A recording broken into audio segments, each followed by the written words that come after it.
பிதா குமாரன் பரிசுத்த ஆவியின் திருப்பெயராலே ஆமென். ஆண்டவரை நோக்கி நாம் வேண்டுதல் செய்வோம்.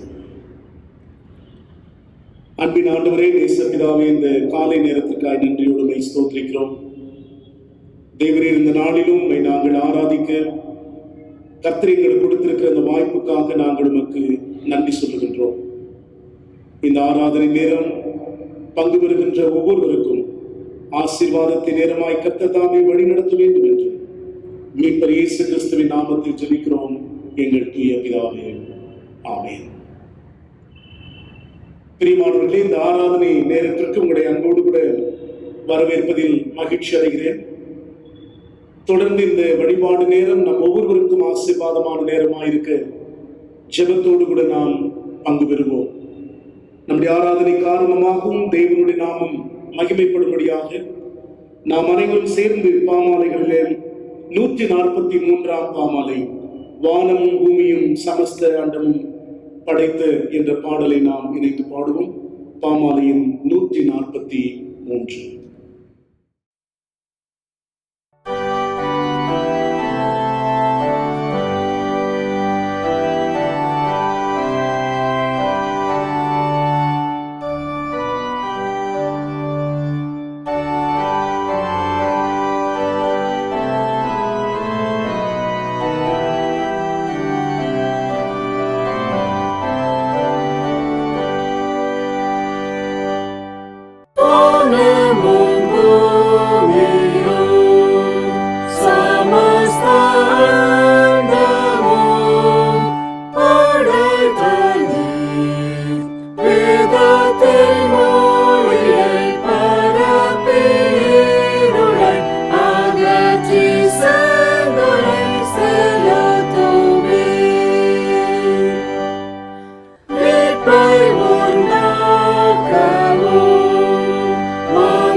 வழிபாட்டுக்கு துணையாக 3ஆம் ஆராதனை முறையை நாம் பின்பற்றுவோம்.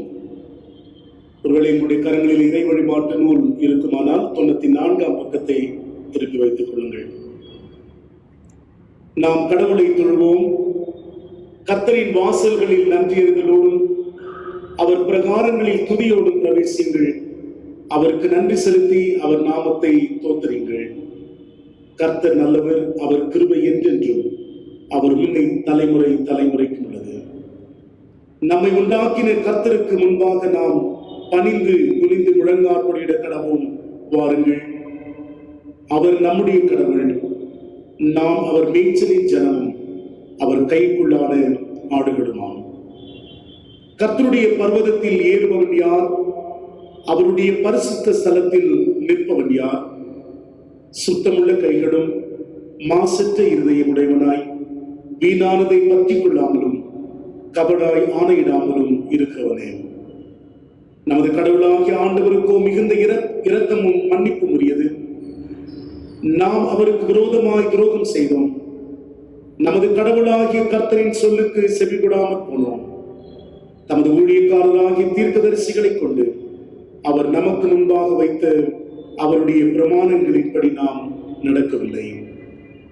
கடவுளுக்கு ஏற்கும் பலிகள் நைந்தாவிதான். கடவுளே, நைந்ததும் நொறுங்குண்டதுமான இருதயத்தை நீர் புறக்கணியேன். வருந்தி உழைத்து வாரம் சுமக்கிறவர்களே, நீங்கள் எல்லாரும் என்னிடத்தில் வாருங்கள், நான் உங்களுக்கு இளைப்பாறுதல் தருவேன். நான் எழுந்து என் தகப்பனிடத்திற்கு போய், தகப்பனே, பரத்திற்கு விரோதமாவது பார்வையிலும் பாவம் செய்தேன் என்பேன். அனைவரும் சேர்ந்து சொல்வோம்: என் கண்மலை மீட்பருமாகிய கர்த்தாவே, என் வாயின் வார்த்தைகளும் என் இருதயத்தின் தியானமும் உமது சமூகத்தில் பிரீதியாய் இருப்பதாக. ஆண்டவரை நோக்கி நாம் வேண்டுதல் செய்வோம். சர்வ வல்லமையுள்ள கடவுளே, எங்கள் ஆண்டவர் இயேசு கிறிஸ்துவின் மூலமாய் உமது சமூகத்தில் எங்கள் வணக்கத்தையும் தோத்திரத்தையும் செலுத்த வந்திருக்கிறோம். எங்கள் பாவங்களை உண்மையாய் அறிக்கை செய்யவும், மற்றவர்களுக்காகவும் எங்களுக்காகவும் ஜெபிக்கவும் உதவி செய்தருளும். உமது திருவசனத்தை நாங்கள் கேட்கும் போது உமது அன்பின் மகத்துவத்தை அதிக உண்மையாய் அறிந்து கொள்ளவும், உமது கிருபையின் கனிகளை எங்கள் வாழ்க்கையில் காட்டவும் அருள் புரிய வேண்டும் என்று எங்கள் ஆண்டவர் இயேசு கிறிஸ்துவின் வழியாய் வேண்டிக் கொள்கிறோம் எங்கள் தூய பிதாவே. ஆமென். பாவரிக்கை. சற்று நேரம் அமைதியோடு கூட நம்முடைய பிழைகளை நாம் உணர்ந்து அறிக்கை செய்வோம். நம்முடைய பாவங்களை நாம் அறிக்கை செய்யும் பொழுது ஆண்டவர் நம்முடைய பாவங்களை மன்னித்து நித்திய வாழ்வுக்கு நேராய் நம்மை வழிநடத்துகிறார். நம்முடைய வார்த்தைகளினாலும் சிந்தனைகளினாலும் செயல்களினாலும் ஒருவேளை பாவங்கள் செய்திருப்பமே ஆகி, ஆண்டவரை ஒரு விசையாய் எங்கள் பாவங்களை மன்னித்து பாவ மன்னிப்பு நிச்சயத்திற்கு நேராய் எங்களை வழிநடத்தும் என்று சொல்லி நம்முடைய பிழைகளை நாம் உணர்ந்து ஆண்டவரிடத்தில் அறிக்கை செய்வோமாக. 96ஆம் பக்கத்தில் இருக்கின்ற பாவரிக்கை ஜெபத்தை, முதலாம் பாவரிக்கை ஜெபத்தை நாம் ஏறெடுப்போம். கடவுளே, உமது கிருபையின்படி எனக்கு இறங்கும். உமது இரக்கங்களின் பெருக்கத்துக்கு தக்கபடியே என் மீறுதல்களை அழித்துவிடும். என் அக்கிரமம் நீங்க என்னை முற்றிலும் கழுவியருளும். என் பாவமறை என்னை சுத்திகரியும். என் மீறுதல்களை நான் உணர்கிறேன். என் பாவம் எப்பொழுதும் எனக்கு முன்னிருக்கிறது. தேவரே, ஒருவருக்கே விரோதமாக நான் பாவம் செய்து உமது பார்வையில் தீமையானதை நடப்பித்தேன். கடவுளே, சுத்த இருதயத்தை என்னிலே சிருஷ்டியும். நிலைவரமான ஆவியை என் உள்ளத்திலே புதுப்பியும். உமது ரட்சிய சந்தோஷத்தை திரும்பவும் எனக்கு தாரும். உற்சாகமான ஆவி என்னை தாங்கும்படி செய்யும். தேவனே, எப்பொழுதும் இரக்கம் செய்கிறதும் மன்னிக்கிறதும் சுவாபமும் லட்சியமாயிருக்கிறதினால் எங்கள் தாழ்மையான விண்ணப்பங்களை ஏற்றுக்கொண்டு எங்கள் பாவங்களாகிய சங்கிலியினாலே நாங்கள் கட்டுண்டவர்களாயினும் உருக்கமானது மிகுந்த இரக்கத்தினாலே எங்களை கட்டவிழ்த்து விடுதலையாக்க வேண்டும் என்று எங்கள் மத்தியஸ்தரும் எங்களுக்காக பரிந்து பேசுகிறவரும் ஆகிய இயேசு கிறிஸ்துவுக்கு மகிமை உண்டாக வேண்டிக் கொள்கிறோம் பிதாவே. ஆமென். இந்நாளுக்குரிய திருமறை பாடங்கள் வாசிக்க கேட்போம். முதலாம் திருமறை பாடம் எசேக்கியேல் தீர்க்கதரிசன புஸ்தகம் 36ஆம் அதிகாரம் வசனங்கள் 24 36 வரை. Ezekiel chapter 36 verses commencing from 24 to 36. இன்றைக்காக தெரிந்து கொண்டிருக்க பழைய பாட்டின் பாகம் எசேக்கியேல் தீர்க்கதரிசியின் புஸ்தகம் 36ஆம் அதிகாரம் வசனங்கள் 24 முதல் 36 வரை. Today's Old Testament portion is taken from the book of Prophet Ezekiel, chapter 36, verses to begin from 24 to 36. I am reading from the New King James Version. For I will take you from among the nations, gather you out of all the countries, and bring you into your own land. Then I will sprinkle clean water on you, and you shall be clean. I will cleanse you from all your filthiness and from all your idols. I will give you a new heart and put a new spirit within you. I will take the heart of stone out of your flesh and give you a heart of flesh. I will put my spirit within you and cause you to walk in my statutes, and you will keep my judgment and do them.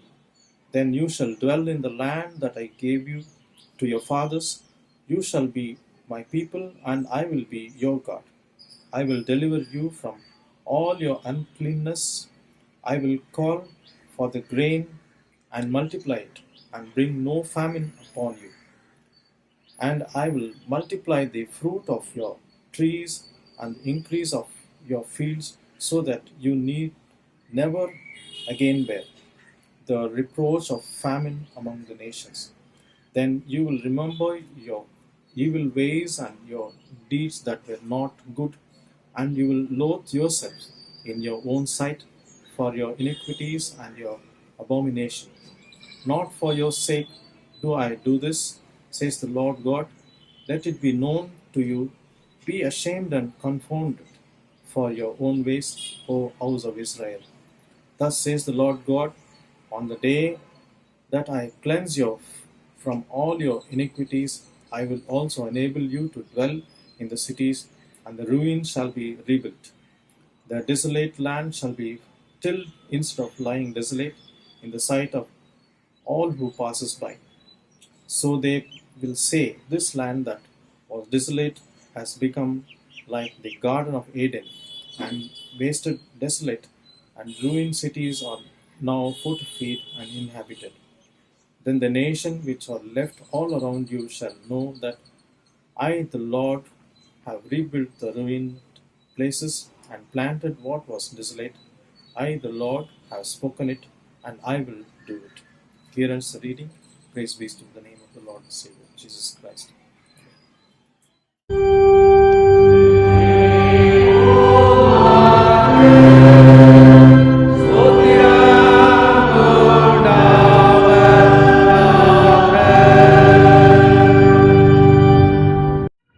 இரண்டாம் திருமறை பாடமாக ரோமருக்கு எழுதிய நிருபம் 8ஆம் அதிகாரம் வசனங்கள் 18 25 வசனம் வரை.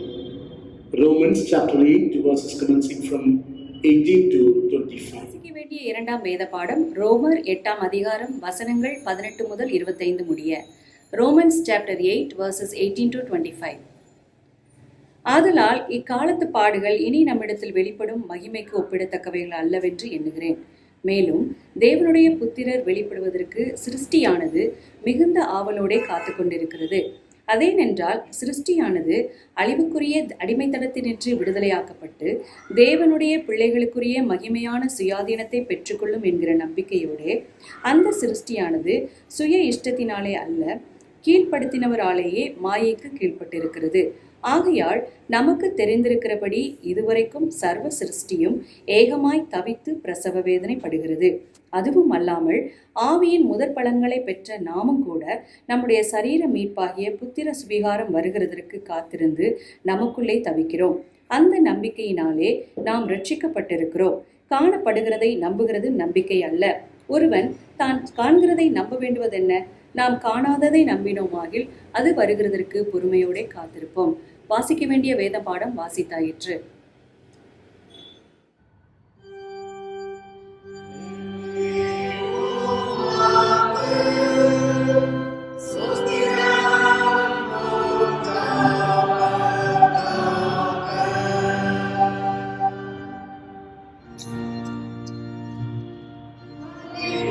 Hallelujah, hallelujah, hallelujah, hallelujah, hallelujah, hallelujah, hallelujah,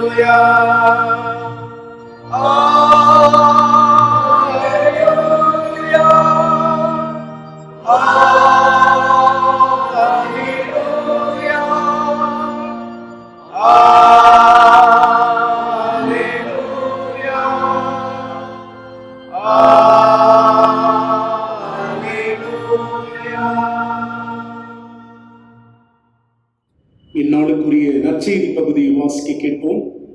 யோவான் எழுதிய நற்செய்தி நூல் 20ஆம் அதிகாரம் வசனங்கள் 19 23 வரை. Gospel according to St. John chapter 20 verses commencing from 19 to 23. வாசிக்க வேண்டிய சுவிசேஷ வேத பாடம் யோவான் எழுதின சுவிசேஷம் 20ஆம் அதிகாரம் வசனம் 19 23 முடிய. John chapter 20 verses from 19 to 23. வாரத்தின் முதல் நாளாகிய அன்றைய தினம் சாயங்கால வேளையிலே சீஷர்கள் கூடியிருந்த இடத்தில் யூதர்களுக்கு பயந்ததினால் கதவுகள் பூட்டியிருக்கையில் இயேசு வந்து நடுவே நின்று உங்களுக்கு சமாதானம் என்றார். அவர் இப்படி சொல்லி தம்முடைய கைகளையும் விலாவையும் அவர்களுக்கு காண்பித்தார். சீஷர்கள் கர்த்தரை கண்டு சந்தோஷப்பட்டார்கள். இயேசு மறுபடியும் அவர்களை நோக்கி, உங்களுக்கு சமாதானம் உண்டாவதாக. பிதா என்னை அனுப்பினது போல் நானும் உங்களை அனுப்புகிறேன் என்று சொல்லி அவர்கள் மேல் ஊதி பரிசுத்த ஆவியை பெற்றுக்கொள்ளுங்கள். எவர்களுடைய பாவங்களை மன்னிக்கிறீர்களோ அவைகள் அவர்களுக்கு மன்னிக்கப்படும். எவர்களுடைய பாவங்களை மன்னியாதிருக்கிறீர்களோ அவைகள் அவர்களுக்கு மன்னிக்கப்படாதிருக்கும் என்றார். வாசிக்க வேண்டிய சுவிசேஷ வேத பாடம் வாசித்து முடிந்தது.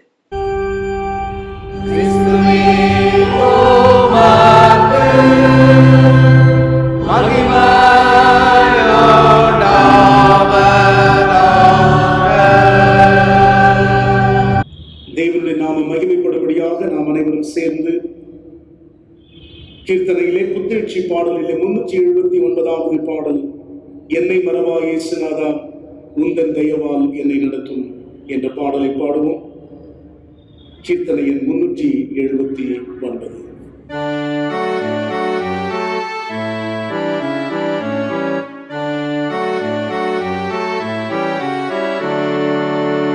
என்னை மறவா இயேசுநாதா உந்தன் தயவால் என்னை நடத்தும் வல்ல ஜீவ வாக்குத்தத்தங்கள் வரைந்தெனக்காய் ஈந்ததாலே ஸ்தோத்திரம்.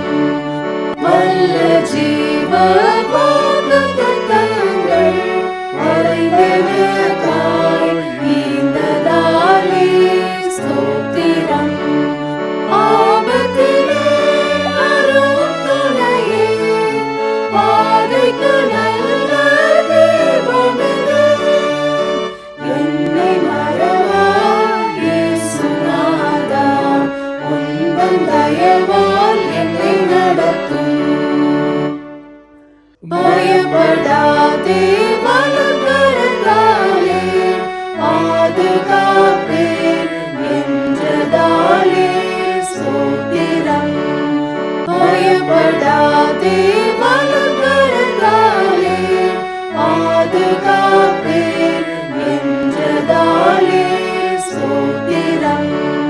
பாசமின் மேல் நீர் வைத்ததினால் பறிக்க இயலாத வருந்துமே.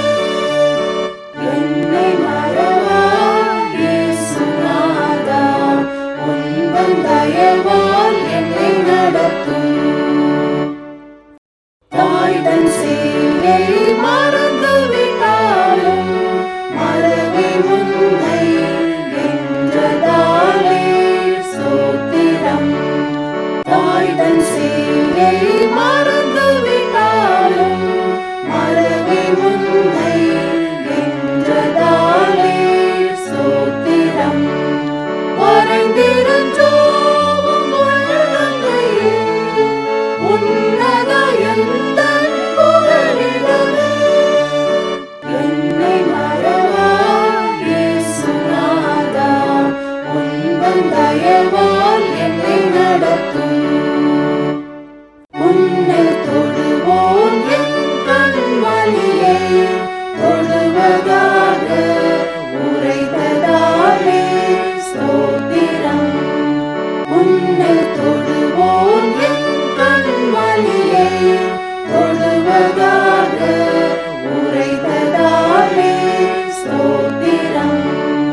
அக்கினியில் மதிலாக அன்பரே என்னை காத்திடுமே. என்னை மறவா இயேசுநாதா உந்தன் தயவால் என்னை நடத்தும். உனக்கு தீராய் எழும்பும் ஆயுதம்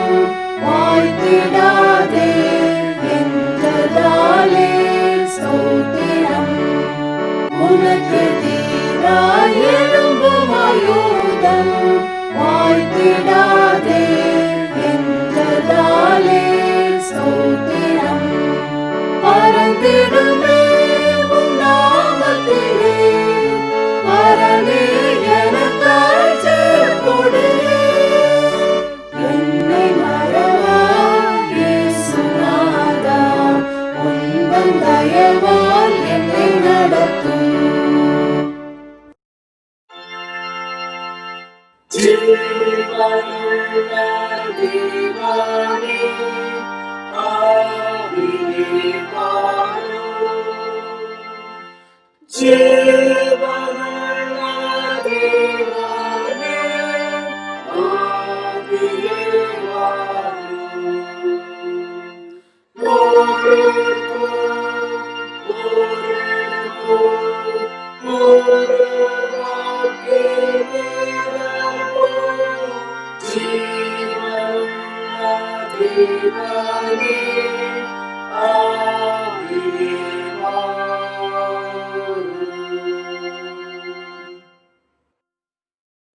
தலைகளை தாழ்த்தி நாம் ஆண்டவரை நோக்கி பிரார்த்தனை செய்வோம்.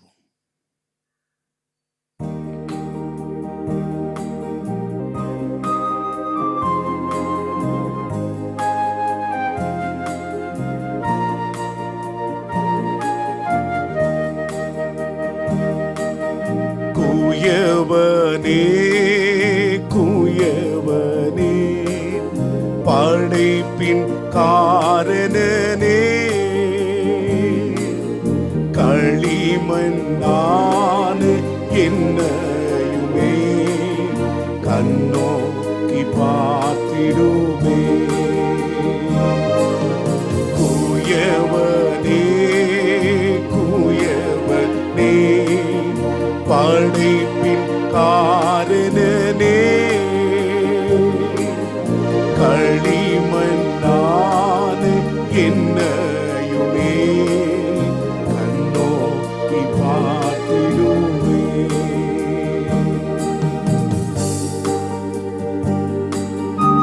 ஆண்டவரே, வெறுமையான பாத்திரம் நான், வெறுத்து தள்ளாமலே நிரம்பி வழியும் பாத்திரமாய் எங்களை நீர் விளங்கச் செய்திடும் என்று ஜெபத்தோடு ஆண்டவருடைய சமூகத்திலே நாம் அர்ப்பணிப்போம்.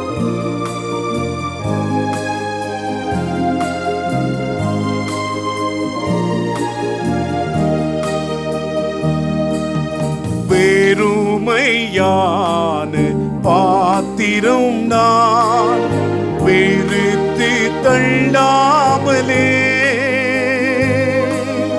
நிரம்பி வழியும் பாத்திரமாய் விளங்க செய்திடும்.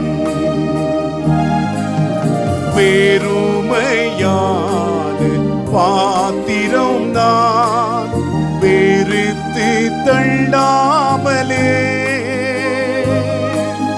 நிரம்பி வழியும் பாத்திரமாய் விளங்க செய்திடும்.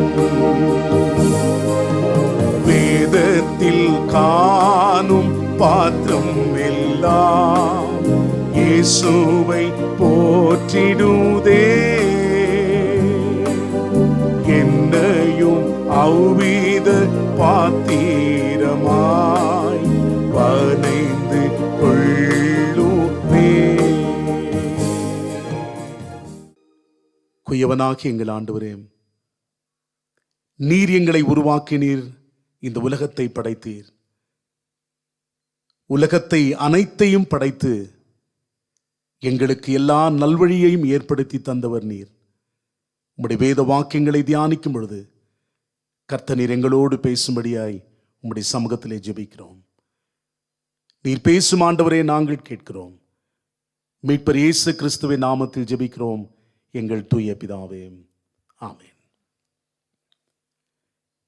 கிறிஸ்துவுக்குள் அன்பார்ந்தவர்களே, இந்த கடந்த நாட்கள் முழுவதும் பல்வேறு சிறப்புக்குரிய ஞாயிறு ஆராதனைகளிலே நாம் பங்கேற்றோம்.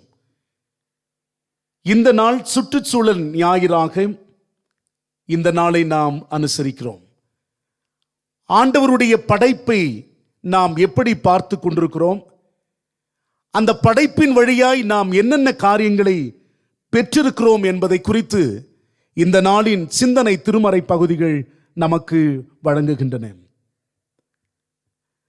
இந்த நாளின் கருப்பொருளாக நமக்கு கொடுக்கப்பட்ட தலைப்பு படைப்பு. ஆண்டவர் படைத்த சிருஷ்டி எல்லாம் விடுதலைக்காக பெருமூச்சோடு கூட குரல் எழுப்பி கொண்டிருக்கின்ற ஒரு சிந்தையோடு கூட இந்த நாளின் செய்தியின் கருப்பொருளாக அமைந்திருக்கிறது. வாசித்த ரோமருக்கு எழுதிய நிருபம் 8ஆம் அதிகாரம் 22ஆம் வசனத்தை நாம் வாசிக்கும் பொழுது, ஆகையால் நமக்கு தெரிந்திருக்கிறபடி இதுவரைக்கும் சர்வ சிருஷ்டியும் ஏகமாய் தவித்து பிரசவ வேதனை படுகிறது என்ற ஒரு செய்தியை அப்போஸ்தலனாகிய பவுல் ரோமருக்கு எழுதிய நிருபத்திலே வெளிப்படுத்துகிறார். இந்த உலகில் மனிதர்கள் உட்பட்ட எல்லா உயிரினங்களும் ஒன்றோடு ஒன்று சார்ந்துள்ளதை நாம் அறிந்திருக்கிறோம். ஒன்றின் வளர்ச்சி அல்லது அழிவு இன்னொன்றில் பாதிப்பை ஏற்படுத்தும். ஆகவேதான் சுற்றுச்சூழலை குறித்து சிந்திக்கிற போது அடிப்படை கருத்தாக பிற உயிர்களோடு இசைந்து அல்லது இணைந்து வாழ்தல் வேண்டும் என்று சொல்லுகிறார்கள். கோஎக்ஸிஸ்டன்ஸ். எல்லா உயிர்களும், குறிப்பாக மனிதரும் மற்றவைகளை அதிகமாக சார்ந்திருக்கின்ற ஒரு நிலை. எல்லா உயிர்களும், குறிப்பாக மனிதரும் மற்றவைகளை அதிகமாக சார்ந்திருக்கிற ஒரு நிலையை நாம் காண்கிறோம். மற்ற உயிர்களை கட்டுப்படுத்துவதில் திறமை கொண்டுள்ள ஒரு நிலையும், மனிதன் பிற உயிர்களை ஆட்டி படைக்கின்ற ஒரு சிந்தனையிலே மனிதர் முற்பட்டு விட்டார். ஆகவே ஆதிக்கம் செலுத்துகின்ற நிலை உருவாகியுள்ளது. மனிதனும் இயற்கையும் சீரான உறவிலே இல்லாத காரணத்தினாலே பல இயற்கை சேதங்கள் நடைபெறுவதை நாம் கண்டிருக்கின்றோம். The natural disaster.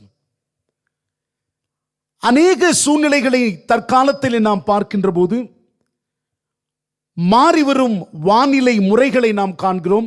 Changing weather pattern, rising global temperature, அநேக காரியங்கள் நமக்கு அறிந்திருக்கின்றோம். ஒருவேளை 2019ஆம் ஆண்டை நாம் எடுத்துக்கொண்டோமானால், கர்நாடக மாநிலத்திலே வெள்ளப்பெருக்கு என்பதை மையப்படுத்தி அநேக உயிர் சேதங்களும் பொருட்சேதங்களும் ஆயிரக்கணக்கான மக்கள் தவித்த நிலையை நாம் கண்டிருக்கிறோம். இதே 2019ஆம் ஆண்டிலே கேரளாவிலே நடைபெற்ற வெள்ளப்பெருக்கை நாம் நினைவுபடுத்தி பார்ப்போம். பீகார் மாநிலத்திலே நடைபெற்ற வெள்ளப்பெருக்கு, பீகாரிலே ஹீட் வேவ்ஸ் என்று சொல்லப்படுகின்ற வெப்ப அலைகள், இவைகளெல்லாம் இந்த வானிலை முறைமைகளிலே மாற்றங்களை நாம் கண்டு வருகின்றோம்.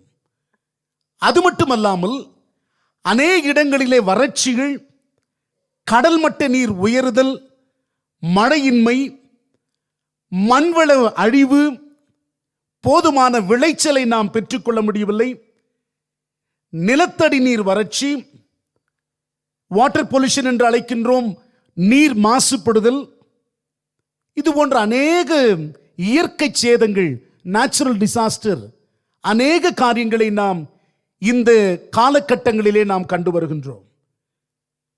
அதற்கு மேலாக புதிய புதிய நோய்களையும் நாம் பார்க்கின்றோம், அனுபவிக்கின்றோம்.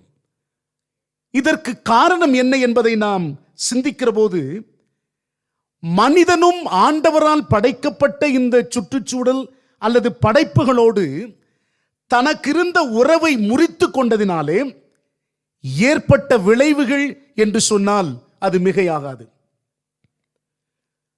பலர் மனித தவறுகளை மறைப்பதற்காக, இந்த மனிதனுடைய குற்றங்கள் செய்வதை மறைப்பதற்காக அநேக நேரத்திலே நாம் சொல்லிவிடுகிற காரியம், இந்த இயற்கை சேதங்கள் அல்லது இயற்கையினால் பல்வேறு பாதிப்புகளை வருகிற போதெல்லாம் இறைவனால் அனுப்பப்பட்டவைதான் இந்த இயற்கை சேதங்கள் என்று சொல்லி நம்முடைய குறைபாடுகளிலிருந்து நாம் விடுதலை அடைந்து விடுகின்றோம். ஆனால் இது உண்மை இல்லை என்பதை நாம் அறிந்து கொள்ள வேண்டும். இதற்கு பல்வேறு காரணங்கள் இருப்பதையும் நாம் அறியப்பட வேண்டியவர்களாயிருக்கிறோம். பல பொருளாதார திட்டங்கள் பல முன்னேற்றம் என்று சொல்லிக் கொள்ளுகின்ற வகையிலே முன்னேற்றம் ஒரு பக்கம் என்று திட்டங்கள் வகுத்தாலும் அது அடிப்படை மக்களுடைய வாழ்க்கையிலே அல்லது இயற்கையின் சூழ்நிலைகளிலே பல பாதிப்புகளை ஏற்படுகிறது என்பதை நாம் அறிந்து கொள்ள வேண்டும்.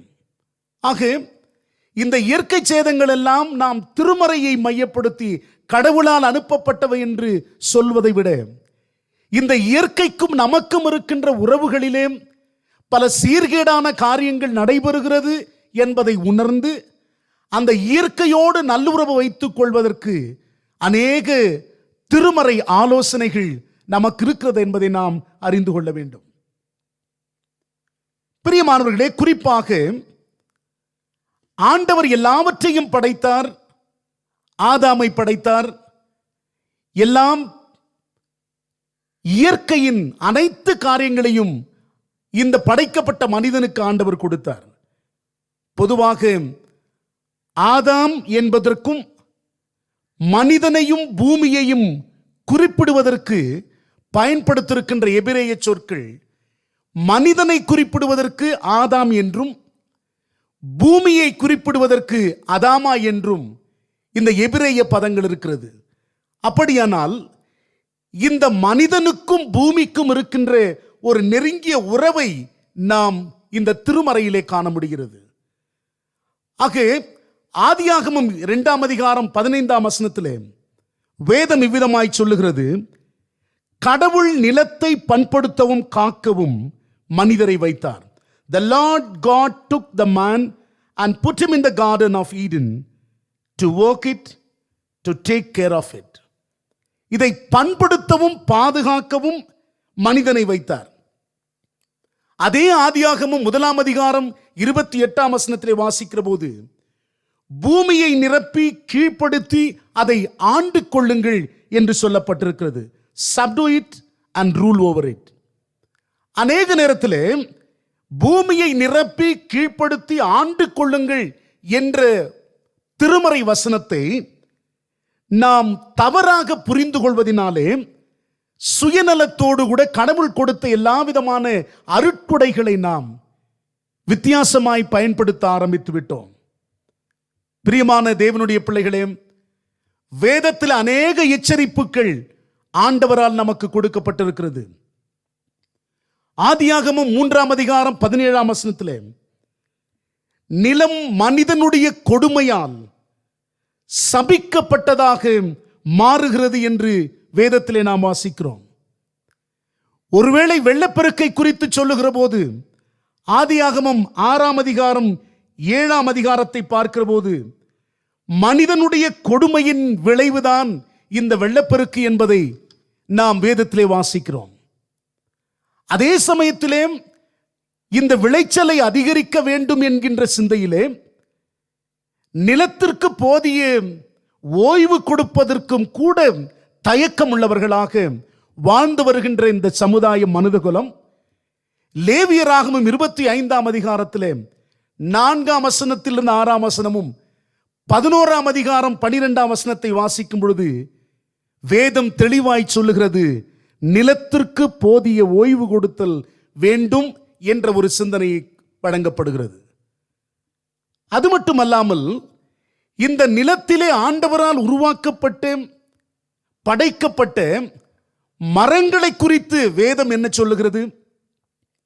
உபாகமம் 20ஆம் அதிகாரம் 19ஆம் வசனமும் 20ஆம் வசனத்தை வாசிக்கும் பொழுது மரங்களை வெட்டுவதால் தீமைகள் ஏற்படும் என்று வேதம் சொல்லுகிறது. ஆனால் இன்றைக்கு தொழில் வளர்ச்சி, சமுதாய முன்னேற்றம் என்று சொல்லுகின்ற காலகட்டங்களிலே இந்த மரங்களை வெட்டி வீழ்த்துவதும் இன்றைக்கு விளைச்சலின் நிலங்கள் எல்லாம் வேறு விதத்திற்கு பயன்படுத்துகின்ற ஒரு நிலைமையின் காரணமாக இன்றைக்கு மனித உயிர்கள் வாழ்வதற்கே ஒரு அச்சுறுத்துகின்ற ஒரு நிலையிலே தள்ளப்பட்டிருக்கிறதை நாம் காண்கிறோம். ஆனால் வேதம் தெளிவாய் சொல்லுகிறது, நான் ஏற்கனவே குறிப்பிட்டது போன்று லேவியராகமம் 25ஆம் அதிகாரத்திலே நிலத்திற்கு போதிய ஓய்வு கொடுத்தல் வேண்டும். உபாகமத்திலே வாசிக்கிறோம், மரங்களை வெட்டுவதால் தீமைகள் சமுதாயத்திற்கு ஏற்படும் என்ற செய்தி சொல்லப்பட்டிருக்கிறது. அதே சமயத்திலே நீங்கள் லேவியராகமம் 19ஆம் அதிகாரம் 23ஆம் வசனத்தை வாசிக்கும் பொழுது நீங்கள் மரங்களை நடுதல் அவசியம் என்பதை சொல்லப்பட்டிருக்கிறது. எரேமியா 12ஆம் அதிகாரம் 4ஆம் வசனத்திலே சொல்லப்படுகிற போது நாட்டு மக்களின் தீமையால் நிலம், பறவைகள், விலங்குகள் எல்லாம் அழிகின்றன என்று சொல்லப்பட்டிருக்கிறது. அந்த பகுதியை நான் வாசிக்கிறேன், கவனிங்கள். எந்த மட்டும் தேசம் புலம்பி எல்லா வெளியின் புல்லும் வாடி அதன் குடிகளுடைய பொல்லாப்பு நிமித்தம் மிருகங்களும் பறவைகளும் அழிக்கப்பட வேண்டும் என்று சொல்லப்பட்டிருக்கிறது. ஆக இந்த நாட்டு மக்களுடைய தீமையினாலே நிலம், பறவைகள், விலங்குகள் எல்லாம் அழிக்கப்படுகின்றன. அது மட்டுமல்லாமல் இந்த பகுதியை சிந்திக்கிற போது இன்னொரு வசனமும் என் நினைவுக்கு வந்தது. வெளிப்படுத்தல் 11ஆம் அதிகாரம் 18ஆம் வசனத்தை வாசிக்கும் பொழுது இந்த பூமியை கெடுப்பவர்களுக்கும் இறுதியிலே தண்டனை உண்டு என்ற ஒரு வசனமும் திருமறையிலே சொல்லப்பட்டிருக்கிறது. இறுதி தண்டனையிலே பூமியை கெடுப்பவர்களும் இடம்பெறுவார்கள் என்ற வசனத்தை நாம் வாசிக்கின்றோம். ஆக எனக்கு அன்பானவர்களே, இன்று இந்த சுற்றுச்சூழலை, ஆண்டவருடைய படைப்பை குறித்து சிந்திக்கிற போது எல்லாவற்றையும் நல்லதென்று ஆண்டவர் உருவாக்கி மனுகுலத்திற்கு அநேக ஆலோசனைகளை கொடுத்து வந்தார். எப்பொழுது இந்த இயற்கையோடு நாம் ஒன்றித்து வாழ முடியாமல் சுயநலத்திற்காக அவைகளை பயன்படுத்த ஆரம்பித்து விட்டோமோ, அப்பொழுதே இயற்கைக்கும் நமக்கும் ஒரு உறவு விரிசல் ஏற்பட்டது. அதனாலே பல தீமைகளை நாம் அனுபவித்து வருகின்றோம். ஆகவேதான் அப்போஸ்தலனாகிய பவுல் ரோமருக்கு எழுதிய நிருபம் 8ஆம் அதிகாரம் 18ஆம் வசனத்திலிருந்து 25ஆம் வசனம் வரை சொல்லுகிற போது சொல்லுகிறார், சர்வ சிருஷ்டியும் ஏகமாய் தவித்து பிரசவ வேதனை படுகிறது. சர்வ சிருஷ்டியும் ஏகமாய் தவித்து பிரசவ வேதனை படுகிறது. அன்பான தேவனுடைய பிள்ளைகளே, படைக்கப்பட்ட அனைத்து உயிர்களும் உயிரற்றவைகளும் கடவுளின் வெளிப்பாட்டிற்காக காத்திருக்கிறது என்று அப்போஸ்தலனாகிய பவுல் ரோமருக்கு எழுதிய நிருபம் 8ஆம் அதிகாரம் 18-19 வசனங்களை சொல்லுகிறார். All created beings, animated and inanimated, are waiting for the revelation of God. ஆக எனக்கு அன்பானவர்களே, மனிதனின் பாவத்தினாலே இந்த படைப்புகள் எல்லாம் மிகவும் துன்பத்திற்கு ஆளாகி இருக்கிறது என்பதை அப்போஸ்தலனாகிய பவுல் வெளிப்படுத்துகின்றார். இன்றைக்கு இந்த பூமி எப்படி இருக்கிறது சொல்லுகிற போது இந்த பூமி எல்லா வகையான நோய் கிருமிகளினால் நிறைந்திருக்கிறது. Today the earth is full of virus of all kind. The microscopic nano microorganism are threatening the very existence of human race. நுண்ணிய உயிர்கள் மனித இனத்தின் இருத்தலையே வாழ்வை அச்சுறுத்துவதாக இருக்கிறது. COVID-19 ஒரு பெரிய கொடிய நோயாக மாறியிருக்கிறது. அன்பானவர்களே, இந்த சூழ்நிலையிலே ஒருவேளை முன்பெல்லாம் நம்ம வெளியே போயிட்டு வீட்டுக்கு வந்தா எந்த ஆபத்து இல்லாம நம்ம வீட்டுக்கு வந்து சேருவோம்னு நினைப்போம். ஆனால் இன்றைய காலகட்டங்களிலே ஆரோக்கியமாக வீடு திரும்பினாவே போதும் என்கின்ற ஒரு நிலைக்கு தள்ளப்பட்டிருக்கிறோம். The fear has entrapped humanity. பயம் என்பது மனித குலத்தை சிக்க வைத்துள்ளது.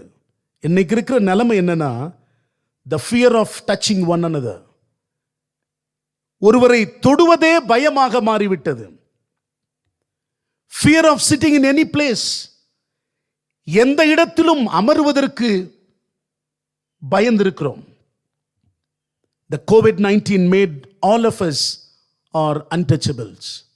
ஒருத்தர் கை கூட கொடுக்க முடியாம, ஒருத்தர் பார்க்க முடியாம நிலையிலே தள்ளப்பட்டிருக்கின்றது இந்த பூமியினுடைய கொடிய விஷக்கிருமிகள். அன்பானவர்களே, ஒருவேளை இப்படிப்பட்ட கால சூழ்நிலைகள் எல்லாம் நாம் யோசிக்கும் பொழுது, ஆகையால் இந்த முழு படைப்பும் தேவனுடைய புத்திரர் வெளிப்படுவதற்கு சிருஷ்டியானது ஆவலோடு காத்திருக்கிறது என்று பவுலடிகளார் எழுதுகிறார். ஆகவேதான் சொல்லுகிற போது பிரசவ வேதனை போலவே முழு படைப்பு வேதனைப்படுகிறது. இதற்கும் காரணம் என்ன? ரோமர் 5ஆம் அதிகாரம் 12ஆம் வசனத்தையும் ஆதியாகமம் 3ஆம் அதிகாரம் 17ஆம் வசனத்தை வாசிக்கும் பொழுது மனிதர்களின் மீறுதல்களினால் இயற்கையும் பாதிப்புக்குள்ளாகி இருக்கிறது. ஆகவே என கண்பானவர்களே, ஒரு மனிதன் தன் கடவுளின் மகனாக அவருடைய பிள்ளையாக எப்படியாவது மாற வேண்டும் என்று முயற்சித்து அர்ப்பணிப்பது போன்று இந்த அழிவிலிருந்து இந்த இயற்கையை பாதுகாக்க விடுவிக்க வேண்டியது நம்முடைய கடமையாய் இருக்கிறது. இயற்கையோடு ஒன்றித்தவர்களாய் நாம் வாழ முற்பட வேண்டும் என்ற ஆலோசனை கொடுக்கப்படுகிறது. கீர்த்தனை புத்தகத்திலே ஒரு அருமையான பாடல்,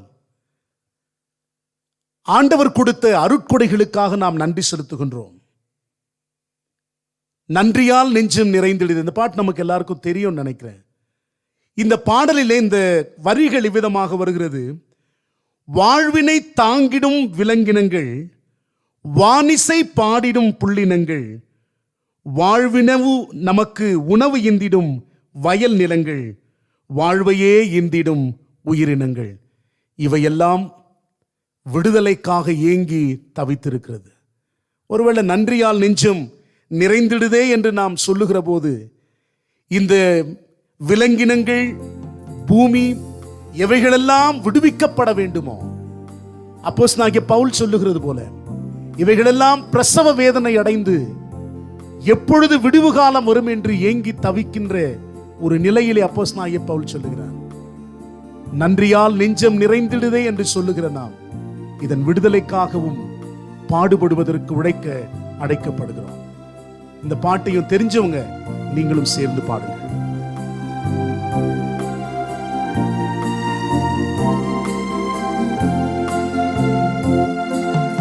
ஆழ்கடல் ஆகாயம் விண் சுடர்கள், ஆறுகள் காடுகள் நீர்நிலைகள், ஆழ்கடல் ஆகாயம் விண் சுடர்கள், ஆறுகள் காடுகள் நீர்நிலைகள், சூழ்ந்திடும் தென்றல் நீர்மரங்கள், தூயனல் தேமலர் தீங்கணிகள், சூழ்ந்திடும் தென்றல் நீர்மரங்கள், தூயனல் தேமலர் தீங்கணிகள், நன்றியால் நெஞ்சம் நிறைந்திடுதே, நன்மைகள் நாடும் நினைந்திடுதே, என்னருள் நாதர்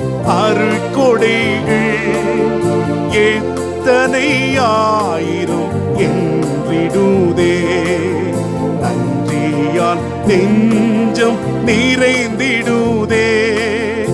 ஆ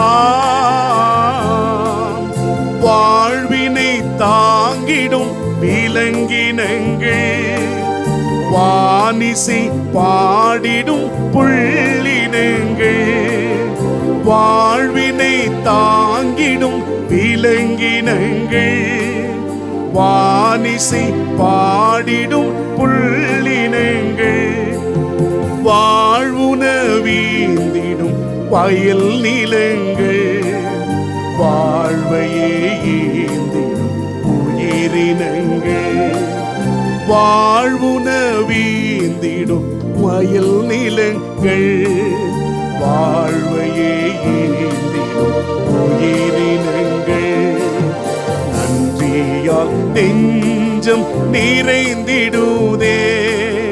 ஆ ஆ ஆ ஆ.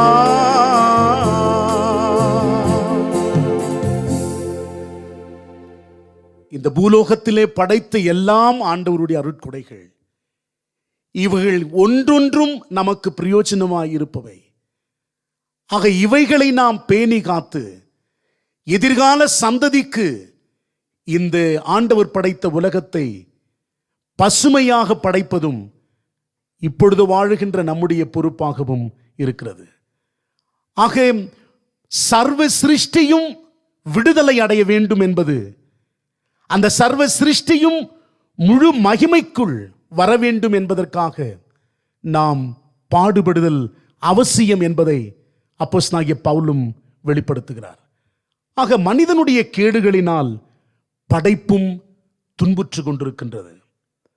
ஆக இப்பொழுதும் படைப்பானது ஏமாற்ற அனுபவத்தோடு இருக்கிறது என்று சொன்னாலும் அது மிகையாகாது. ஏனெனில் எதற்காக இந்த படைப்பெல்லாம் படைக்கப்பட்டதோ அந்த பணியை செய்து முடிக்க முடியவில்லை. ஆகவே இப்பொழுது படைப்பு கடவுளின் மகிமையை வெளிப்படுத்தி கொண்டிருந்தாலும் முழுமையாக நிறைவேற்ற முடியாததினால் ஒரு ஏமாற்றத்தோடு கடவுள் படைத்த படைப்பு இருக்கிறது என்பதை நாம் அறிந்து கொள்ள வேண்டும்.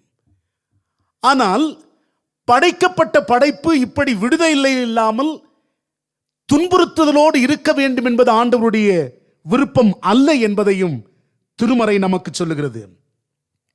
God is not going to leave the creation. Creation is going to be liberated.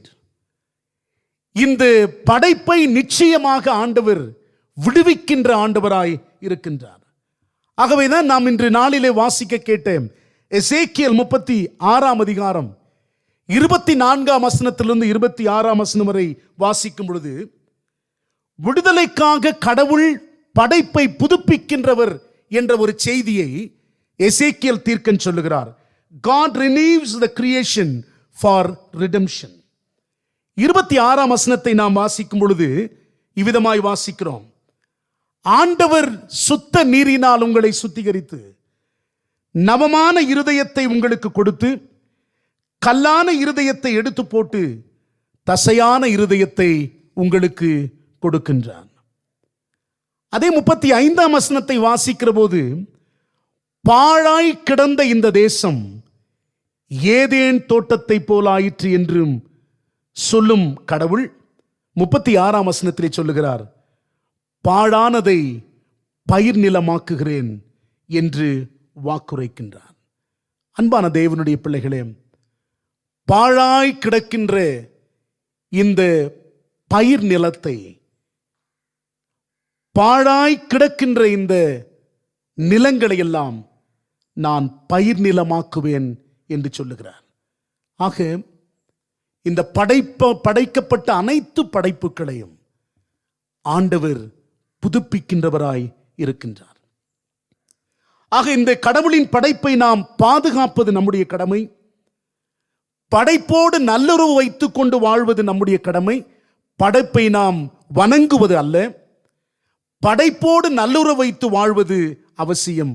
ஆகவே இந்த படைப்பை நாம் பேணி காக்க வேண்டுமானால் கடவுளோடு நாம் ஒப்புரவாக வேண்டும், படைப்போடு கூட நாம் ஒப்புரவாக வேண்டும்.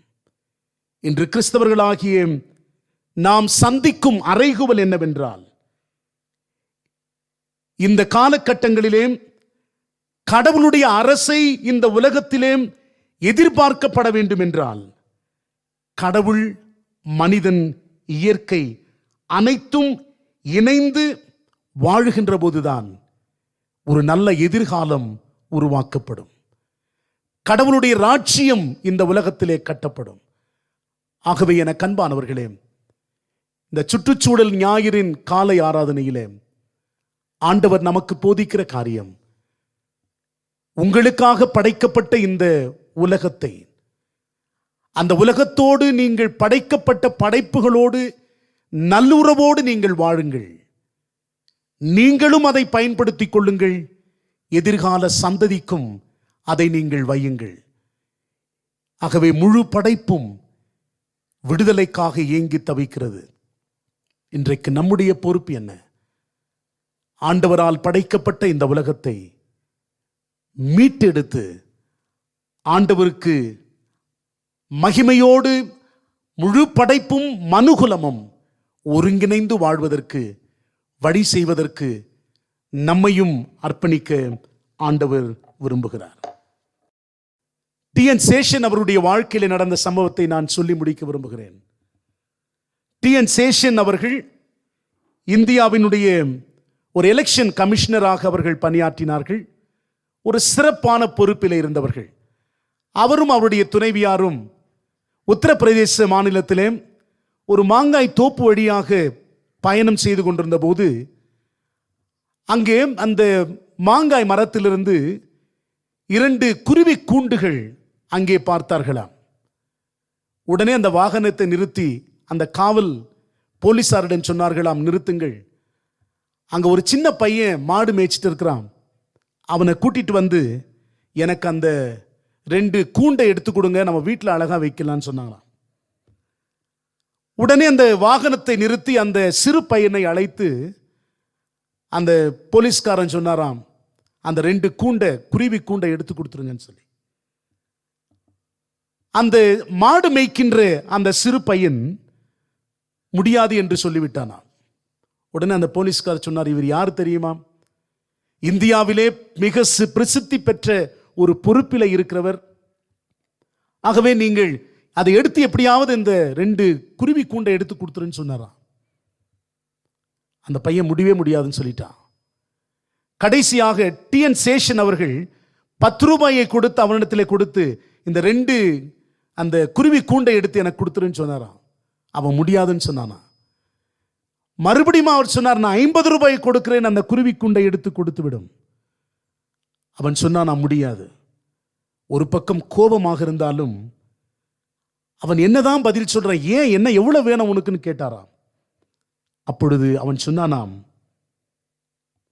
இந்த கூண்டுகளில் குருவியின் முட்டைகளும் குஞ்சுகளும் இருக்கிறது. இந்த தாய் குருவி உணவை சேகரித்து மாலை நேரத்திலே திரும்பி வரும். ஆக இந்த கூண்டையும் குஞ்சியையும் காணாமல் அந்த தாய் பறவை இந்த கூண்டை அங்கு இல்லாமல் போகிற பட்சத்திலே கவலைப்படும். அந்த குருவி படுகின்ற கவலையை என்னால் தாங்க முடியாது, ஆகவே தயவு செய்து என்னை மன்னித்து விடுங்கள் என்று சொன்னானா. நடந்த சம்பவம். அப்பொழுதுதான் டி.என். சேஷன் அவர்கள், என்னுடைய பதவி, பட்டம், அந்தஸ்து எல்லாம் இந்த படிக்காத மாடு மேய்க்கின்றவன் அவனுடைய சிந்தையையும் வித்தியாசமானது என்று சொல்லி, அந்த மனிதநேயத்தோடு ஆண்டவரால் படைக்கப்பட்டு அது சிறு குருவியோ அல்லது பெரிய மிருகங்களோ படைப்போ பாதுகாக்கப்பட வேண்டும். அந்த இயற்கையை குறித்தும் ஆண்டவர் படைத்த படைப்புகளை குறித்த ஞானத்தை இந்த சிறுவனிடத்தில் பார்க்கிற போது ஆச்சரியமாக இருந்ததை உணர்ந்தாராம். அன்பான தேவனுடைய பிள்ளைகளே, இயற்கையை குறித்து சிந்திக்கிற நாம் ஒன்றை ஒன்று சார்ந்து வாழ வேண்டியவர்களாக இருக்கிறோம். மரம் இல்லாமல் நாமும் இருக்க முடியாது, நிலம் இல்லாமல் நாமும் வாழ முடியாது. ஆண்டவரால் படைக்கப்பட்ட அனைத்தையும் பாதுகாத்து அதற்கு தீமையை விளைவிக்கக்கூடியவர்களாய் இல்லாமல் ஆண்டவருடைய படைப்போடு நல்லுறவு வைத்து அதை பாதுகாத்து வளர்ப்பது நம்முடைய கடமையாகும். அதைதான் ஆண்டவர் நமக்கு சொல்லுகிறார். மரங்களை வெட்ட வேண்டாம், மரங்களை நாட்டுங்கள். அல்லது நீங்கள் பறவைகளை வேட்டையாடுகிற போதும் நீங்கள் கவனமாக இருக்க வேண்டும் என்றெல்லாம் திருமறை நமக்கு சொல்லுகிறது. இந்த இயற்கை குறித்த கரிசனையோடு வாழ நம்மை நாமே ஆண்டவருடைய கரங்களிலே அர்ப்பணிப்போமா? கண்களை மூடி ஜெபிப்போம். அன்பின் ஆண்டவரே, நேச பிதாவே, இந்த நாளுக்காக நாங்கள் நன்றியோடு மை ஸ்தோத்திரிக்கிறோம். நீர் இந்த உலகத்தை படைத்தீர், மனிதர்களை படைத்து எல்லாவற்றையும் மனிதனுக்கு சாதகமாக உருவாக்கி தந்தீர். அதை பாதுகாக்கவும் மனிதனுக்கு பொறுப்பை தந்தீர். அந்த பொறுப்பிலே நாங்கள் செய்யாத காரணத்தினாலே சரியாய் அந்த பொறுப்பை நிறைவேற்றாத காரணத்தினாலே இன்றைக்கு படைப்பும் பிரசவ வேதனைப்படுகிறது என்று அப்போஸ்தலனாகிய பவுல் கூறுகிற செய்தியை நாங்கள் கேட்டோம். படைப்போடு நல்லுறவோடு நாங்கள் வாழ, எதிர்கால சந்ததிக்கென்று அவைகளை வைக்க கர்த்தர் எங்களுக்கு அப்படிப்பட்ட ஒரு சிந்தையை தாரும். வானத்தையும் பூமியையும் படைத்த ஆண்டவர் நீர். அந்த படைத்த ஆண்டவரின் எங்களுடைய கரங்களிலே கொடுத்திருக்கிற பொறுப்பை நாங்களும் சரியாய் நிறைவேற்ற எங்கள் ஆண்டவர் எங்களுக்கு கிருபை செய்வீராக. இயேசுவின் நாமத்தில் ஜெபிக்கிறோம் பிதாவே, ஆமென். கேட்ட சத்தியத்தை மனதில் கொண்டவர்களாக நாம் நம்முடைய விசுவாச அறிக்கையை நாம் அறிக்கை செய்வோம். அப்போஸ்தலர் விசுவாச அறிக்கை இறை வழிபாட்டு நூலிலே 97ஆம் பக்கம். வானத்தையும் பூமியும் படைத்த சர்வ வல்லமுள்ள பிதாவாகிய தேவனை விசுவாசிக்கிறேன். அவருடைய ஒரே குமாரனாகிய நம்முடைய நாதர் இயேசு கிறிஸ்துவை விசுவாசிக்கிறேன். அவர் பரிசுத்த ஆவியினாலே கன்னிமரியாளிடத்தில் பிறந்தார். பொந்து பிலாத்தின் காலத்தில் பாடுபட்டு சிலுவையில் அறையுண்டு மரித்து அடக்கப்படப்பட்டு பாதாளத்தில் இறங்கினார். 3ஆம் நாள் மரித்தோரிலிருந்து எழுந்தருளினார். பரமண்டலத்திற்கேறி சர்வ வல்லமுள்ள பிதாவாகிய தேவனுடைய வலது பாரசத்திலே வீற்றிருக்கிறார். அவ்விடத்திலிருந்து உயிருள்ளோரையும் மரித்தோரையும் நியாயம் தீர்க்க வருவார். பரிசுத்த ஆவியை விசுவாசிக்கிறேன். பொதுவாக இருக்கிற பரிசுத்த சபையும் பரிசுத்தவான்களுடைய ஐக்கியமும் பாவ மன்னிப்பும் சரீர வீழ்த்துதலும் நித்திய ஜீவனும் உண்டு என்று விசுவாசிக்கிறேன். ஆமென். தேவனுடைய நாமம் மகிமைப்படும்படியாக நாம் அனைவரும் சேர்ந்து கீர்த்தனையிலே 83வது பாடல், இயேசுவின் நாமமே திருநாமம் முழு இருதயத்தால் தொழுவோம் நாமம் என்ற பாடலை நாம் பாடுவோம். ஒருவேளை இந்த பாடல் பாடப்படுகிற போது நம்முடைய ஆலயத்திலே ஆண்டவருக்கென்று காணிக்கை நாம் சேகரிப்பது வழக்கம். ஒருவேளை காணிக்கை அனுப்புகிறவர்கள் உங்களுடைய மாதாந்திர காணிக்கைகள், பிறந்த நாள் ஸ்தோத்திர காணிக்கைகள், விசேஷித்த காணிக்கைகளை ஆறாவது நிறைவிலே திரையிலே வருகின்ற நம்முடைய அந்த கணக்கு விவரங்களுக்கு நீங்கள் அனுப்பி வைக்கலாம். ஆண்டவருக்காக காணிக்கையும் படைத்து ஆண்டவருடைய ஆசீர்வாதத்தை நாம் பெற்றுக்கொள்வோம்.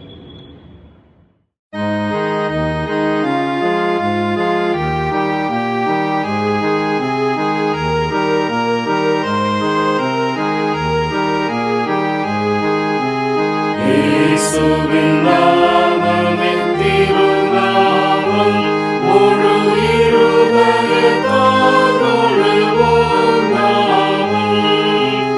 இயேசுவின் நாமமே திருநாமம், முழு இருதயத்தால் தொழுவோம் நாமம்.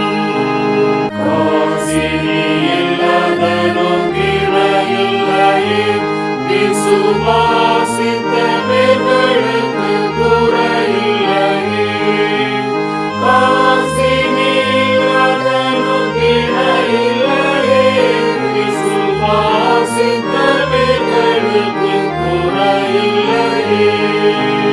இயேசுவின் நாமமே திருநாமம், முழு இருதயத்தால் தொழுவோம் நாமம்.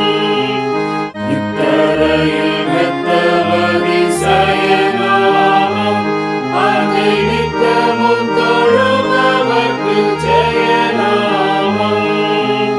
இத்தரையில் மெத்தவதி சயநாமம், அதை நித்தமும் தொழுபவர்க்கு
தேவநாமம்.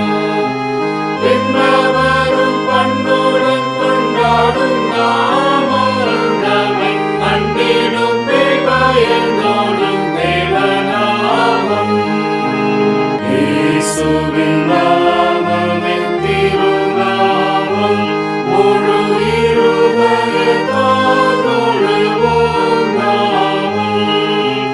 பட்சமுள்ள ரட்சை செய்யும் உபகாரி, பெரும் பாவ பிணிகள் நீக்கும் பரிகாரி. பட்சமுள்ள ரட்சை செய்யும் உபகாரி, பெரும் பாவ பிணிகள் நீக்கும் பரிகாரி. இயேசுவின் நாமமே திருநாமம். முழு இருதயத்தால் தொழுவோம் நாமம். ஆண்டவரை நோக்கி நாம் வேண்டுதல் செய்வோம்.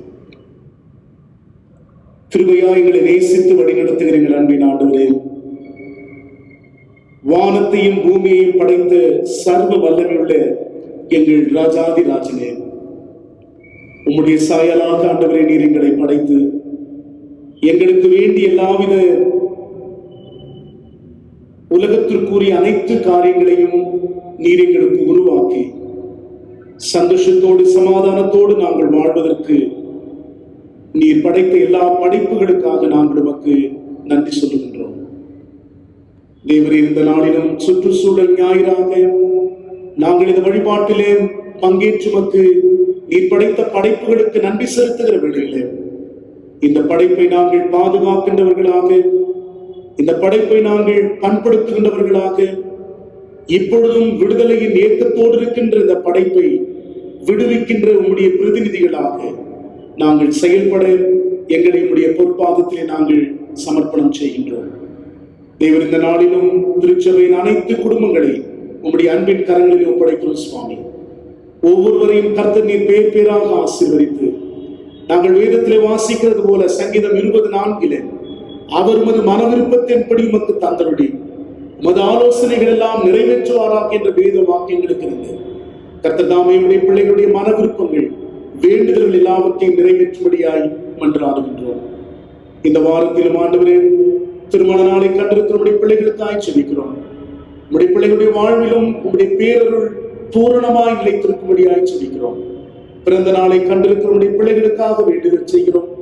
இன்னும் அநேக பிறந்த நாட்களை கண்டு ஆண்டவர் நீர் உடைய பிள்ளைகளை ஆசீர்வதித்து வழிநடத்தும்படியாய் பிரார்த்தனை செய்கின்றோம்.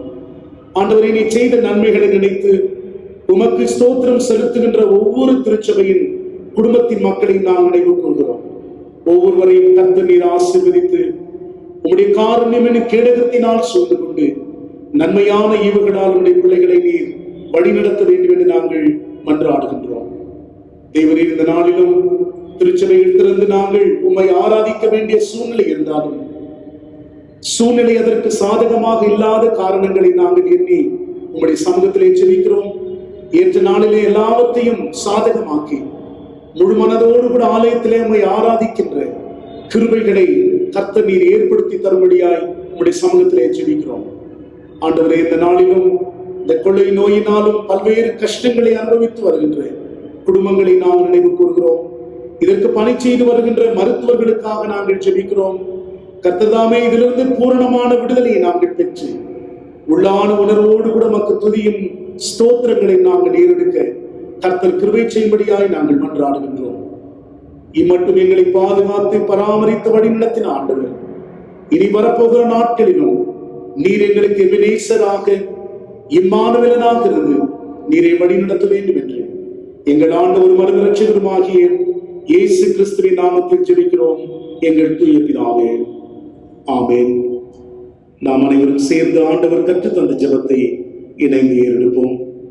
பரமனில் இருக்கிற எங்கள் பிதாவே, உம்முடைய நாமம் பரிசுத்தப்படுவதாக, உம்முடைய ராஜ்யம் வருவதாக, உம்முடைய சித்தம் பரமண்டலத்திலே செய்யப்படுகிறது போல பூமியிலேயும் செய்யப்படுவதாக.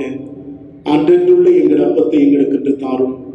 எங்களுக்கு விரோதமாய் குற்றம் செய்கிறவர்களுக்கு நாங்கள் மன்னிக்கிறது போல எங்கள் குற்றங்களை எங்களுக்கு மன்னியும். எங்களை சோதனைக்குள் பிரவேசிக்க பண்ணாலும் தீமை நின்று எங்களை ரட்சித்துக் கொள்ளும். ராட்சமும் வல்லமையும் மகிமையும் என்றென்றைக்கும் உம்முடையவைகளே. ஆமென். ஆண்டுடைய ஆசீர்வாதத்தை நாம் விசுவாசத்தோடு பெற்றுக்கொள்வோம். தேவனுடைய இரக்கமுள்ள கிருபைக்கும் பராமரிப்புக்கும் உங்களை ஒப்புவிக்கிறோம். பிதா, குமாரன், பரிசுத்த ஆவியாகிய சர்வ வல்லமை பொருந்திய கடவுளுடைய ஆசீர்வாதம் உங்களுக்குள்ளே இருந்து எப்பொழுதும் உங்களோடு நிலைத்திருக்க கடவுள்.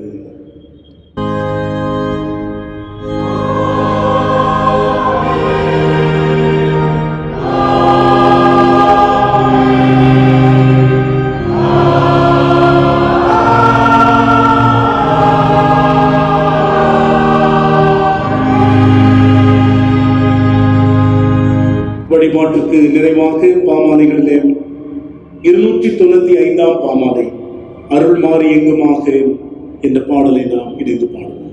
பாமாலையின் 295 பாமாலை.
நேற்றும் இன்றும் என்று மாறாத ஆண்டவராகிய இயேசுதாமே உங்களோடு இருக்கிறது எந்நாளும் உங்களை வழிநடத்துவாராக. தெய்வ பிரசன்னத்தோடு வாழவும் ஆண்டவருடைய அருளையும் ஆசீர்வாதத்தையும் பெற்று ஆண்டவருக்கு மகிமையோடு வாழ்வோம். கர்த்தருடைய சமாதானம் ஆசீர்வாதமும் உங்கள் அனைவரோடும் நிலைத்திருப்பதாக.